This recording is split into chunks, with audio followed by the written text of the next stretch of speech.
My husband's slap shattered all my illusions. Slap. In front of his first love, he harshly slapped me across the face, causing my eardrums to buzz. Lynn, have you made enough of a scene? Must you make it so ugly? I covered my face, watching him carefully protect the woman in his arms, my heart turning to ashes. The next day, he seemed to have a pang of conscience, bringing gifts to coax me. But upon opening the door, the house was empty. His secretary timidly handed over a document. Ethan, Madam came by this morning, left this, and departed. The crystal chandelier in the dining room refracted cold light. The air was filled with the aroma of truffles and steak, along with the cool fragrance of white roses I had personally arranged.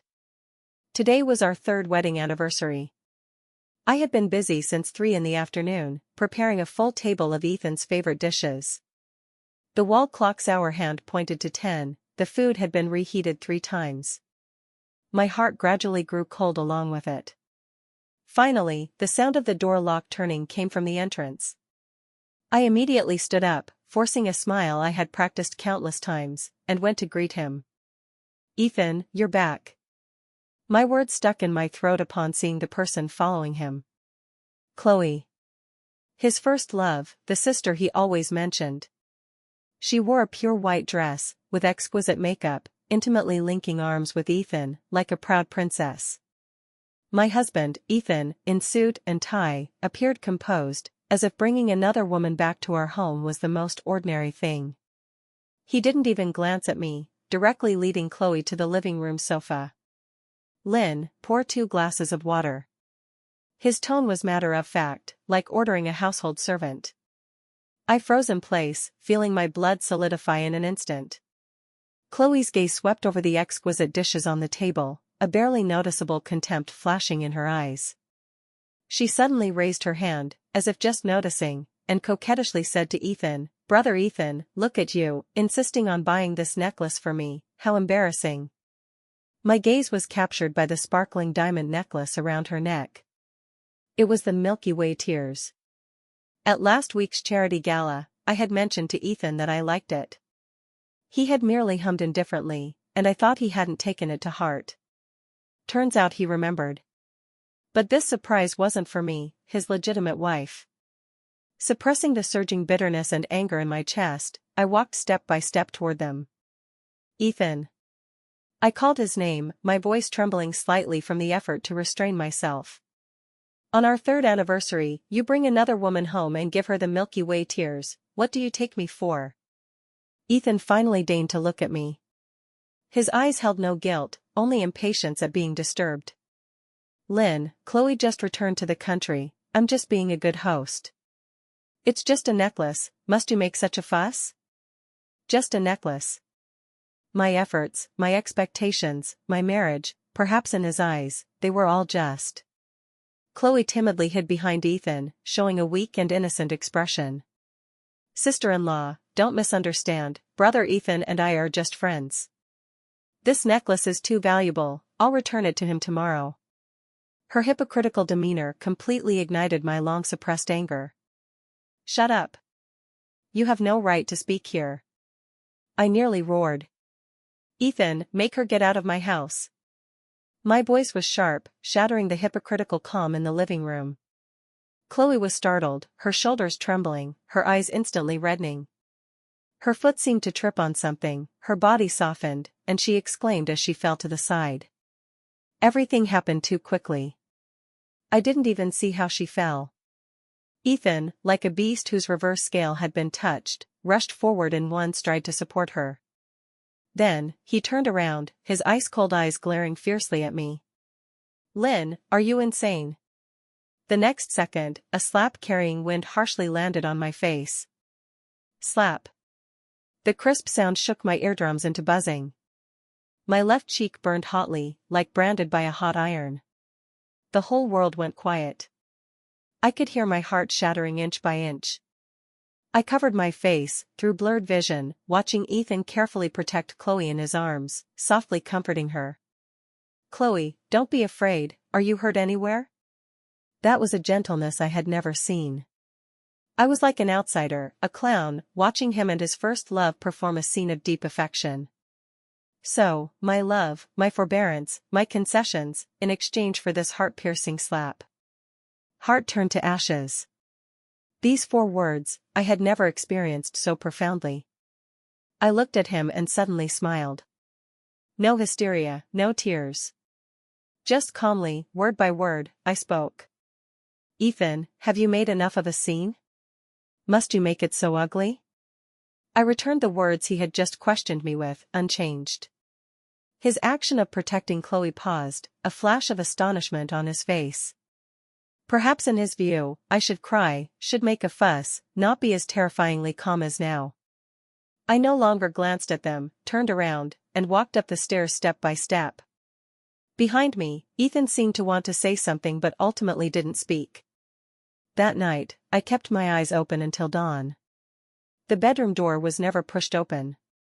The first ray of morning sunlight shone in, I calmly got up, washed, and applied makeup. The woman in the mirror had a pale face, her left cheek still bearing clear fingerprints. I used thick foundation to cover that humiliating mark. Then, I went to the hospital. When receiving that thin report from the doctor, my hand didn't tremble. Back to the villa I called home. It was empty inside. I walked into the study, took out a document from the bottom drawer. Divorce agreement. I had prepared it long ago, but never had the courage to sign my name. Now, Ethan had made the decision for me. I took out a pen and wrote Lynn in the wife's signature column. The strokes were crisp and decisive, without the slightest hesitation. Then, I placed the pregnancy test report together with the divorce agreement in a file folder. As I left, I took one last look at this house filled with 3 years of memories between him and me. Once so warm, now so ironic. Goodbye, Ethan. Goodbye, my humble love.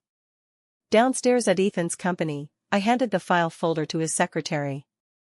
When Ethan returns, give this to him. The secretary looked at me with some sympathy and inquiry in her eyes but respectfully accepted it. I turned and walked away, without the slightest reluctance. Phone turned off, WeChat blocked, all contact methods related to him deleted one by one.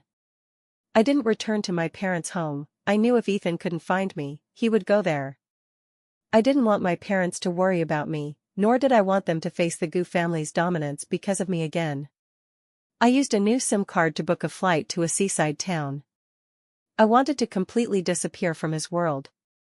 On the other side, Ethan had probably spent the night with Chloe in a hotel. He thought a slap was nothing, I'd throw a tantrum for one night and that would be enough. The next day, he returned to the villa like a benefactor, carrying a limited edition bag specially bought from the counter. He thought he would see a wife with red, swollen eyes from crying, waiting for him to coax her. But upon pushing open the door, he was greeted only by a room of desolation. On the dining table, the dishes I had carefully prepared last night had cooled completely, covered with a layer of solidified grease. He frowned, an inexplicable irritation rising in his heart. "Lynn?" He called out, but no one answered. He went upstairs, pushed open the bedroom door. The bedding was neat, without wrinkles. In the wardrobe, my clothes, bags, and jewelry were all gone. Those things he bought for me, I didn't take any. I only took a few everyday clothes I bought myself. Ethan's heart began to sink. A panic he had never experienced wrapped around his heart like vines. At that moment, his phone rang. It was his secretary. "Ethan, Madam came to the company this morning. She asked me to give this to you." Ethan immediately drove to the company. He took the craft paper file folder from his secretary's trembling hands. His fingers were somewhat disobedient, irritably tearing open the seal. First to fall out was the divorce agreement. The 2 words Lynn stung his eyes painfully. He clutched those papers, veins bulging on the back of his hand. This woman dared to propose divorce to him? Who gave her the audacity? Rage burned in his chest, he nearly tore the agreement to shreds. But at that moment, another thinner paper floated lightly to the ground. It was the pregnancy test report. Ethan impatiently bent down to pick it up. Upon clearly seeing the words, his whole body stiffened. Early pregnancy, 6 weeks plus. Pregnant? Lynn was pregnant? This realization exploded like thunder in his mind. He recalled last night's harsh slap. He had hit his pregnant wife. Clang. The file folder slipped from his hand, the limited edition bag also fell to the ground, making a muffled sound. Ethan's face instantly turned deathly pale, devoid of color. He staggered back 2 steps, his legs weakened, and he collapsed embarrassingly to the ground. Panic. Unprecedented panic flooded over him like a tide. He frantically took out his phone and dialed my number. The user you have dialed is powered off. The cold mechanical female voice hammered harshly at his heart. He tried sending a WeChat message.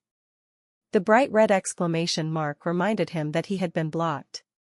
He never knew that the always gentle and obedient Lynn could be so resolute. She had taken his child and completely disappeared from his world. Ethan slumped on the cold floor, feeling for the first time what despair truly meant. Ethan went mad. He mobilized all his connections and networks, casting an airtight net over the entire city. Airports, train stations, highway exits, all available surveillance footage was scrutinized frame by frame. But he couldn't find me. I had vanished like evaporated water. No credit card transactions, all social accounts cancelled, even my usual ride-hailing apps showed no login records. I had erased all traces that could reveal my whereabouts. 2 days later, with nothing to show, Ethan finally thought of my parents' home. Carrying large and small gift bags, he appeared at my family's door, where my father opened it. My father saw him, expressionless, and immediately tried to close the door. Dad. Ethan hurriedly blocked the door with his hand, his voice hoarsely distorted. Where's Lynn?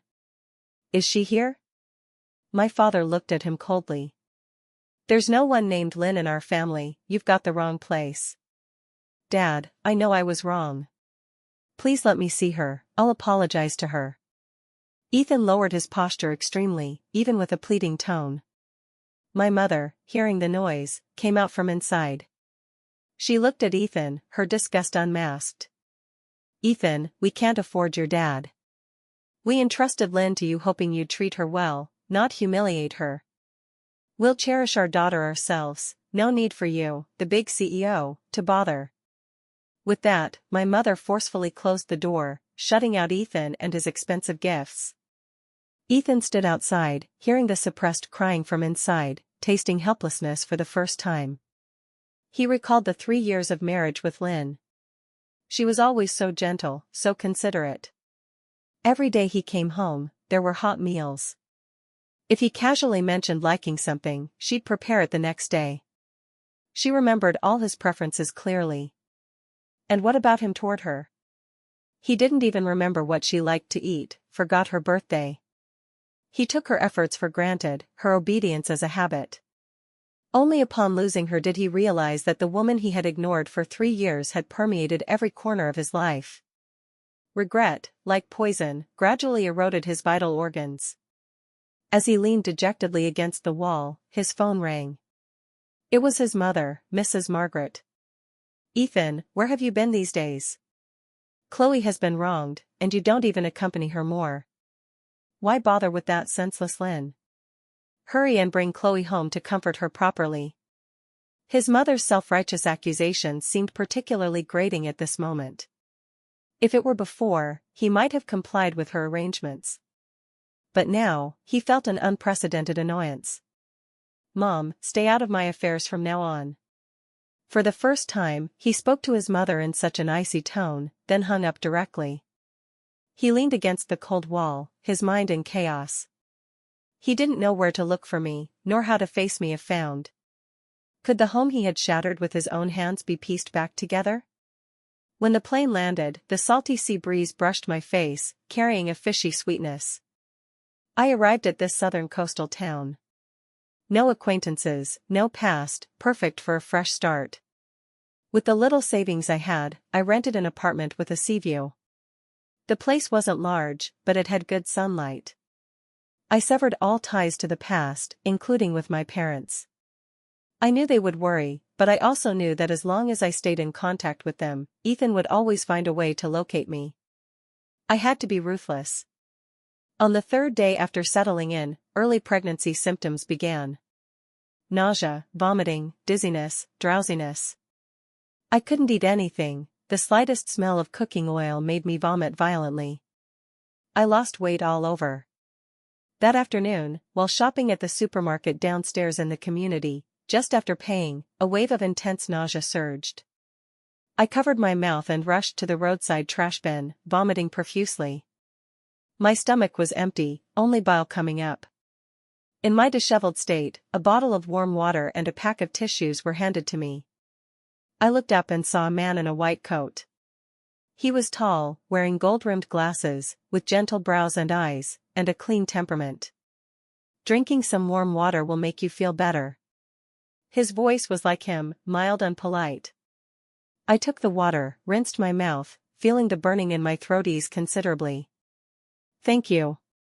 I lowered my head, my voice still somewhat hoarse. "You're welcome." He looked at my pale face, then glanced at my shopping bag on the ground, which contained several boxes of folic acid for pregnant women. He gently asked, "Severe early pregnancy reactions?" I nodded. "I'm an obstetrician at the nearby hospital, my name is Daniel." He introduced himself and offered professional advice. "Try eating some soda crackers or drinking lemon water at home, it can alleviate morning sickness. Eat small, frequent meals to maintain nutrition." His words were clear and logical, involuntarily convincing. I felt grateful toward him, but more so wary. After experiencing Ethan, I instinctively kept distance from all men who approached proactively. "Thank you, Dr. Daniel, I'll take note." I distantly thanked him, picked up my things, and prepared to leave. He seemed to notice my guard and said nothing more, just smiled mildly. This encounter was just a small interlude in my new life. I quickly immersed myself in the busyness of making a living. I studied jewelry design in university. Although I became a full-time housewife after graduation, I hadn't completely abandoned my profession. I registered a new social account and started taking freelance design jobs online. From simple logo designs to complex custom jewelry drafts. The money wasn't much, but enough for me and the baby's living expenses. Every day, drawing, eating, sleeping, walking by the sea. Life was calm like stagnant water, but my heart was unprecedentedly peaceful. I thought Daniel and I would have no further interactions. Until 2 weeks later, when I went to the hospital for my first formal prenatal checkup. Entering the clinic, I was stunned seeing the person sitting behind the desk. He was somewhat surprised but quickly regained his mild smile. "It's you? What a coincidence." It was Daniel. My prenatal doctor turned out to be him. Time flew, in the blink of an eye, over a month passed. Ethan mobilized all possible forces, yet still had no news of me. He was like a beast trapped in a cage, unable to find an exit, only pacing anxiously in place. The once lofty CEO now became decadent and haggard. He stayed every day in what was once our home, guarding the desolate room, repeatedly dialing the number that was always off. He had no mind for the piled-up company documents, numbing himself with alcohol all day. Meanwhile, Chloe took this opportunity, under the guise of visiting and caring, to frequently enter the Gu family mansion and Gu group.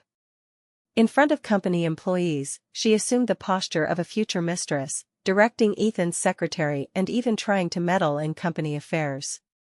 Employees gossiped privately. "This Miss Chloe really doesn't see herself as an outsider, the CEO's wife hasn't even divorced yet." "Exactly, I heard the CEO's wife was driven away by her. Now she's usurping the nest, such clever tactics." These words reached Chloe's ears to some extent, but she didn't care at all. In her view, as long as Ethan and I divorced, the position of wife would eventually be hers. Watching the increasingly despondent Ethan, she felt smug on one hand and anxious on the other. She needed a spark to completely burn away all of Ethan's thoughts of me. That day, she again brought soup she had personally stewed to Ethan's office. Ethan sat behind the desk, his eyes bloodshot, with several empty wine bottles in front. Brother Ethan, don't torture yourself like this, your health is important. Chloe softly advised, placing the soup in front of him. Ethan didn't even glance at her, just staring blankly at my photo on his phone screen. Jealousy and venom flashed in Chloe's eyes. She sighed seemingly unintentionally. Brother Ethan, actually.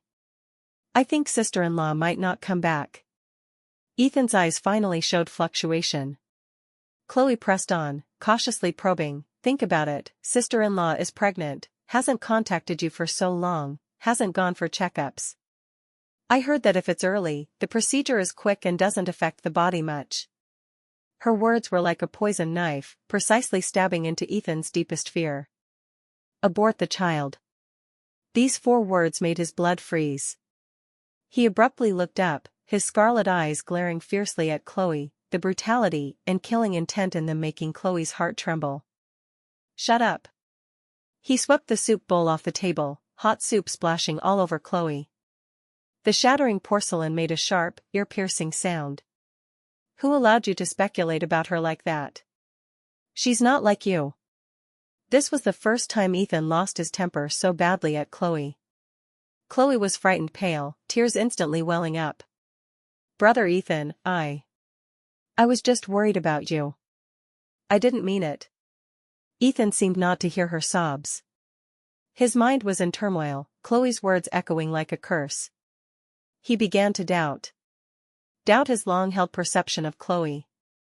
Would the pure and kind little girl in his memory really utter such vicious speculations? A terrifying thought flashed in his mind. On the night of the 3rd anniversary, was Chloe's fall really an accident? He abruptly stood up, picked up the intercom, his voice ice-cold without warmth. Investigate all surveillance after Chloe came to the company to find me on the 3rd anniversary evening, and all recordings of her in the villa. For security, the Gu family villa had hidden surveillance and recording devices. Only he and the security supervisor knew about this. He wanted the truth. No matter what it was, he had to get to the bottom of it. The investigation results came quickly. Ethan sat in the dim office, watching the surveillance playback on the screen over and over. In the video, Chloe in the living room, while he went to the kitchen for water, approached me. Her face lacked the usual weakness, replaced by a condescending provocation. The recording device clearly captured her voice. Lynn, you think marrying brother Ethan makes you Mrs. Ethan? You're just a substitute, a nanny responsible for his life. The one brother Ethan has always loved is me. If not for my family's incident back then, you wouldn't have had a chance to marry him. Look, he'd rather spend the wedding anniversary with me than go home to see you. Don't you know who's more important in his heart? The video's end showed, as I emotionally told her to get out, she twisted her own foot, deliberately falling weakly toward an unobstructed direction. Every frame, every word, was like a heavy hammer smashing harshly into Ethan's heart. The first love he had carefully protected, the girl he felt he owed so much, turned out to be a cleverly disguised venomous snake. It was her, using vicious words to provoke me. It was her, using superb acting to set me up. And he was the foolish executioner, personally stabbing the knife into the wife who loved him most. Ugh, a violent retching surged to his throat. Ethan rushed to the bathroom, vomiting heart-wrenchingly. What he vomited was not just overnight alcohol, but also endless self-loathing and regret. The first love filter that had covered his heart for years shattered completely at this moment, leaving only nauseating filth. He splashed his face with cold water, returned to the office, and dialed Chloe's number. Come to the company. His voice was cold as if fished from an ice cellar. Chloe thought he had come around to comfort her, dressed up flamboyantly, and came to the company. Upon entering, she saw the surveillance footage playing on the screen in front of Ethan. Her face turned ashen in an instant. Brother Ethan, let me explain. Ethan looked up, the disgust and coldness in his eyes something she had never seen. Explain? Explain how you deliberately provoked my relationship with Lynn? Explain how you acted in front of me? Chloe's body swayed, tears streaming down. She threw herself at Ethan's feet, clutching his pant leg tightly. Brother Ethan, I was wrong. I really was. It's because I love you too much. I was afraid of losing you, that's why I did such foolish things. Forgive me this once, okay? She cried piteously, looking pitiful. If it were before, Ethan might have softened. But now, he only felt utter disgust. At that moment, the office door was pushed open. Margaret, my former mother-in-law, arm in arm with Chloe's mother, entered beaming with joy. Seeing Chloe kneeling on the ground, Margaret's face changed, immediately stepping forward to help her up. What's this?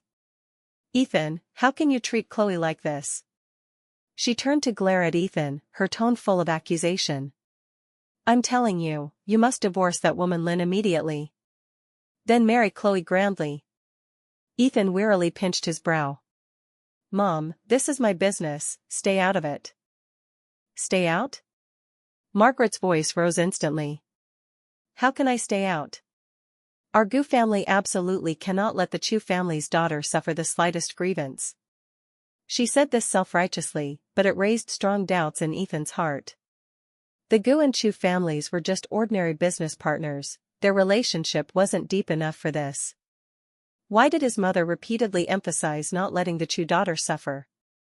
What unknown secrets were hidden behind this? He looked at his hysterical mother and Chloe hypocritically wiping tears on the side, feeling enveloped by an invisible net, suffocating him. Pain, confusion, regret, like countless hands dragging him into a bottomless abyss. Meanwhile, in the coastal town thousands of miles away. In the clinic, Daniel looked at my checkup report and gently said, the baby is healthy, but you're a bit anemic, pay attention to strengthening nutrition. I nodded, a weight lifting from my heart. He handed me a printed recipe. This is a pregnancy blood replenishing diet I compiled for you, you can follow it. I looked at him, he was always so attentive and thoughtful, considering everything for me. These 2 months, thanks to his care, my pregnancy reactions weren't so unbearable. He reminded me of timely checkups, handed me warm lemon water when I felt nauseous from morning sickness, and chatted with me like a friend, comforting me. I gradually opened my heart to him. Thank you, Dr. Daniel. Call me Daniel. He looked at me, the gentleness in his eyes like spring sunlight. Lynn, I know it might be inappropriate now, but I want you to know I like you.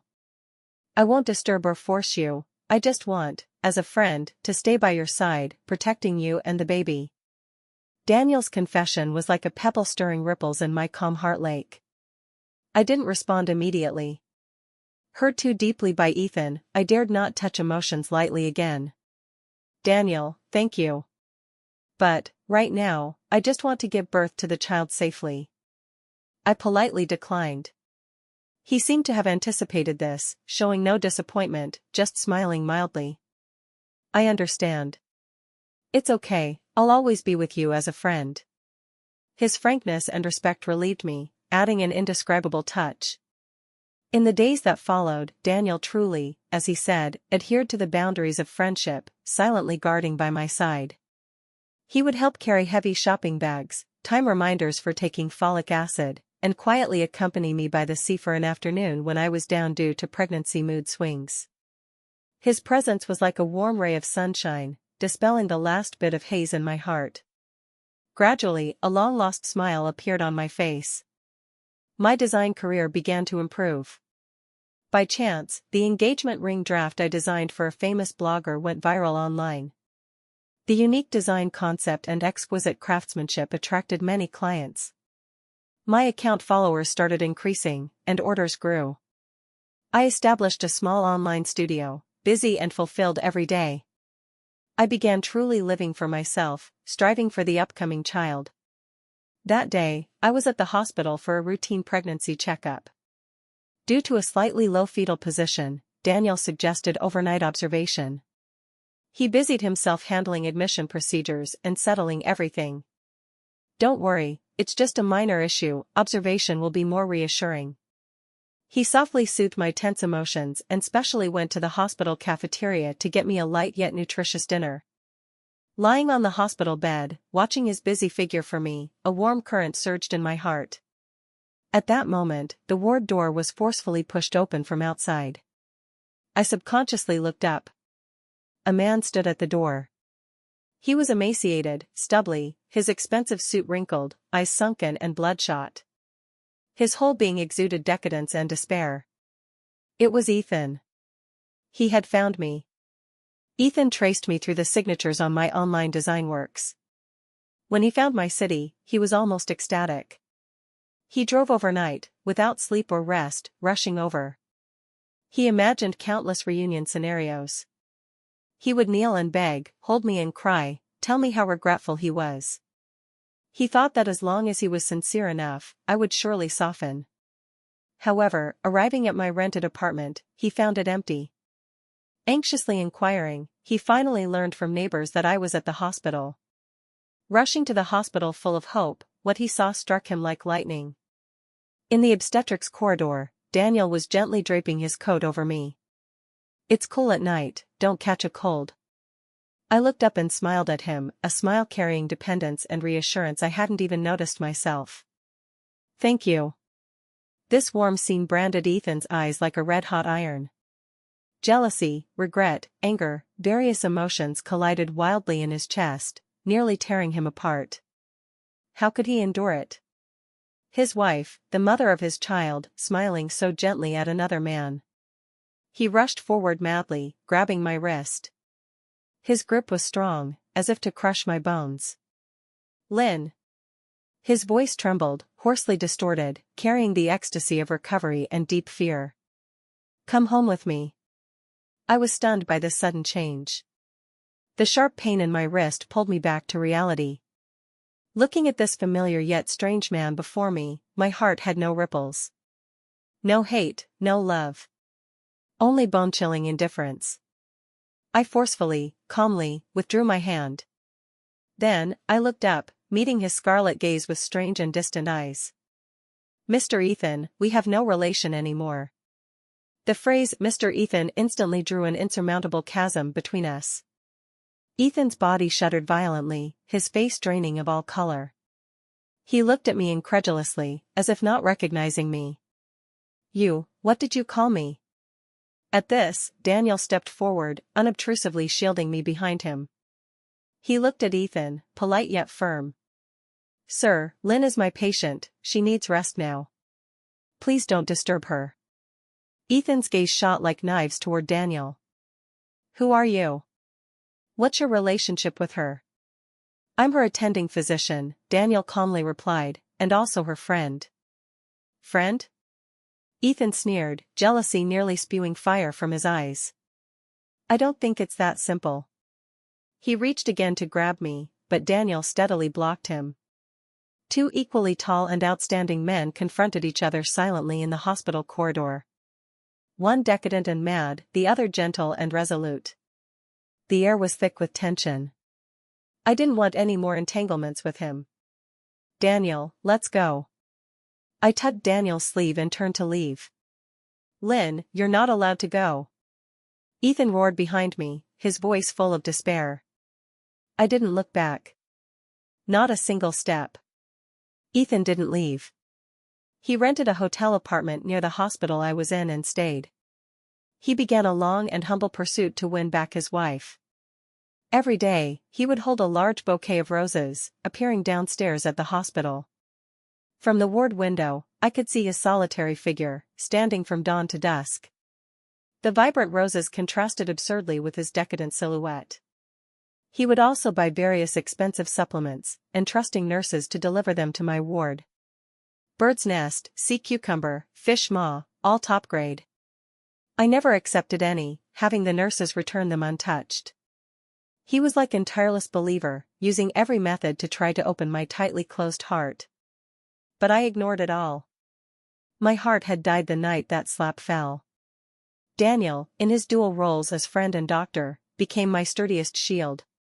He would politely yet firmly block Ethan attempting to rush into the ward.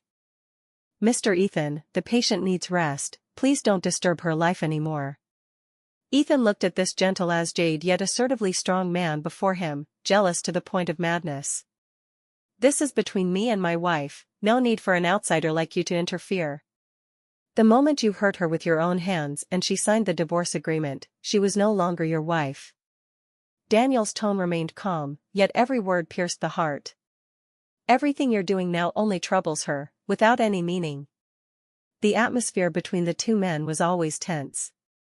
Ethan watched Daniel's meticulous care for me, saw my growing dependence in my eyes toward him, experiencing heart-piercing pain for the first time. He finally understood how I felt back then, waiting night after night in that cold home for him to return. Despair, helplessness, heart like being cut by knives. That day, accompanied by Daniel, I was strolling in the hospital's downstairs garden. Ethan rushed out from somewhere, blocking my path. His eyes were blood red, face full of weariness, looking even more disheveled than days before. With a thud, he knelt before me. The once commanding, lofty favored son now knelt like a stray dog, humbly looking up at me. Onlookers, patients and families, cast strange glances. Lynn, I was wrong, truly wrong. His voice choked, with a heavy nasal tone. Forgive me, okay? Let's go home, our family of 3, live well. He reached out to pull my hand. I subconsciously stepped back, avoiding his touch. Looking at him kneeling, my heart unmoved. Only finding it ridiculous and pitiful. Ethan, put away this hypocritical act. My voice was cold. Your apology is too cheap. I don't need it. With that, I no longer glanced at him, turned and left with Daniel's support. Behind me came his suppressed, painful cries. Those cries could no longer stir the slightest ripple in my heart. I didn't know how long Ethan knelt behind me. Nor did I care. The next day, an unexpected person appeared in my ward. It was Margaret. Dressed in an expensive custom suit, wearing a pigeon egg-sized diamond ring, with exquisite makeup, as always arrogant and imperious. Behind her followed 2 bodyguards, aggressive. Daniel was on rounds, I was alone in the ward. Lynn, you really have good tactics. Margaret opened with unmasked sarcasm. Hiding in such a place, bewitching my son to the point of infatuation, even abandoning home. I leaned against the headboard, calmly looking at her like a clown. Something? My indifference clearly enraged her. She took out a check from her bag and slapped it on my bedside table. Here's 5 million.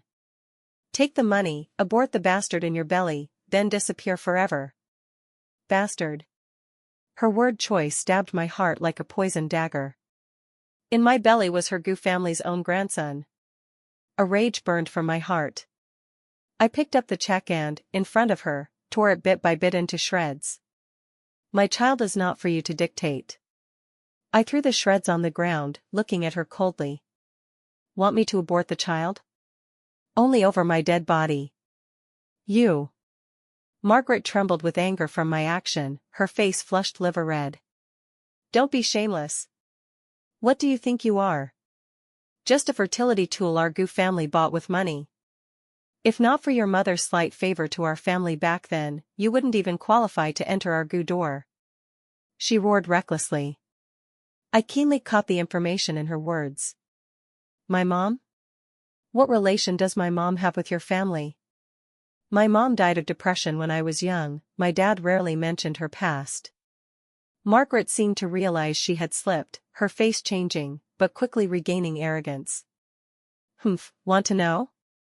Are you worthy? At that moment, the ward door was forcefully opened. Ethan rushed in. He had obviously heard our argument, his face extremely ugly. Mom. What nonsense are you spouting here? He growled lowly at Margaret, then quickly walked to my bedside, looking at me tensely. Lynn, don't listen to her nonsense, are you okay? I ignored him, just staring fixedly at Margaret. Explain clearly, what exactly is my mom's relation to your Gu family? Ethan also sensed something wrong, turning to press his mother. Mom, what's going on? What relation does Lynn's mother have with you? Margaret, cornered by us, lost control emotionally. In her fury, she recklessly roared the secret hidden for years. What relation? Her mom was a jinx. Back then, if your dad hadn't softened and listened to Lynn's grandfather to invest in that lousy project, how could the Gu family nearly go bankrupt? We were kind-hearted, but what? The Lin family betrayed us, nearly dooming us. The Lin company went bankrupt, her mom died of depression, serves them right. I just hate her. Hate her face identical to her mom's. If not to repay the Lin family's so-called favor, I'd die before letting you marry this woman. I wanted you to marry Chloe long ago. The Chu family helped us so much back then, marrying Chloe is the best repayment to our Gu family. Earth-shattering. Every word from Margaret was like a heavy hammer smashing into Ethan and my hearts. Ethan's entire worldview collapsed in this moment. So, behind his father's entrepreneurial success was such filthy betrayal. So, his mother's difficulties and biases toward me stemmed from such unsavory old matters. So, what he always thought was his debt and responsibility to Chloe was just shackles imposed by his mother. He staggered back, face devoid of color, looking at his mother with eyes full of strangeness and fear. And I, upon hearing the truth, felt chilled to the bone. My mother's death, my grandfather's family bankruptcy, so all tied to the Gu family. And I had married the enemy's son, washed and cooked for him, bore his child. What irony! Looking at Ethan's collapsed, despairing face, the last remnants of affection for the Gu family vanished in an instant. Only endless hatred remained. The truth, like a sharp knife, dissected all hypocritical facades, revealing the bloody interior. Ethan's world collapsed. The father he was always proud of turned out to be a treacherous villain. The mother he respected and obeyed was a vicious executioner. Everything he possessed was built on the destruction of another family. He was utterly disheartened. After roaring everything, Margaret also slumped to the ground, as if all strength was drained. I looked coldly at this farce, my inner calm terrifying. Upon learning the truth, all entanglements of love and hate became unimportant. I only wanted justice for my mother, for my innocent grandfather's family. I had Daniel help find a lawyer and began collecting evidence of the Gu family's betrayal back then. Due to the age, much evidence had been lost. But justice prevails. We ultimately pieced together a complete chain of evidence from old documents and informed persons from that time. Upon learning of my actions, Ethan offered no obstruction. He seemed to have completely given up resistance, immersed in immense pain and self-reproach. A week later, he proactively found me. He placed a signed equity transfer agreement before me. 50% of Gu Group shares. Lin, this is me repaying to your Lin family on behalf of my father. His voice was hoarse, eyes vacant. I know this can't compensate for anything, but I'll use the rest of my life to atone. I looked at the agreement and didn't refuse. This was what the Gu family owed our Lin family, I accepted it rightfully. Meanwhile, upon learning Ethan couldn't marry her and the Gu family would likely be severely damaged by the old scandal, Chloe completely revealed her true face. No longer pretending weakness, she found Ethan and demanded a huge breakup fee. Turns out, from the beginning, her approach to Ethan was instigated by her parents, aiming to extract the last benefits from the crisis-ridden Gu family. The so-called old affections were just a meticulously planned scam. Ethan looked at this woman before him, sharp-tongued and eyes full of calculation, finding it absurd and pitiful. He waved his hand, had finance give her some money, and dismissed her to disappear forever from his world. Thus, he was betrayed by all around him.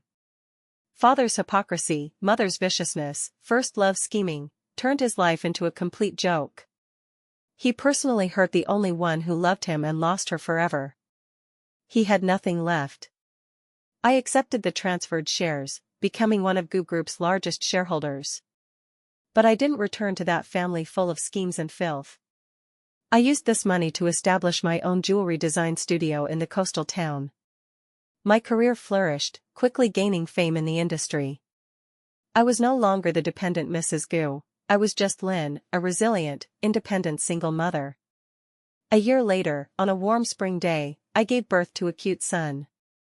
The child resembled me, with gentle brows and eyes. Daniel stayed by my side throughout, from pregnancy to delivery, providing the warmest protection and most professional care. He would skillfully pick up the child in the dead of night when crying, softly humming lullabies. When I was down from postpartum emotions, he patiently comforted me, taking me to see the most beautiful sunrises.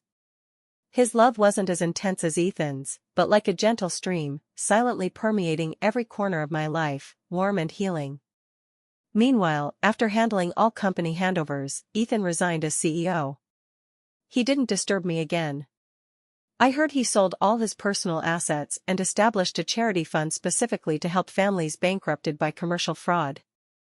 Then, he went alone to distant lands, to remote mountains for volunteer teaching. He used the rest of his life to repent for the sins he and his father committed. The Gu family, due to this huge upheaval and scandal, was severely weakened, quickly declining in the business world and gradually fading from view. Another sunny afternoon. I was playing with my son on the beach by the sea. Daniel walked to my side, holding a bunch of sunflowers. He knelt on one knee, taking out a ring. That ring was the one I had once sketched in my draft book, the wedding ring of my dreams. "Lynn, will you marry me?" He looked up at me, the deep affection and gentleness in his eyes enough to melt all the world's ice. Looking at my toddling son giggling beside me, then at this man who gentled the years and amazed time before me. My eyes gradually moistened. I extended my hand, smiling, and nodded. Sunlight sprinkled on the sea surface, sparkling. All past pains and haze had dissipated. My brand new life was just beginning,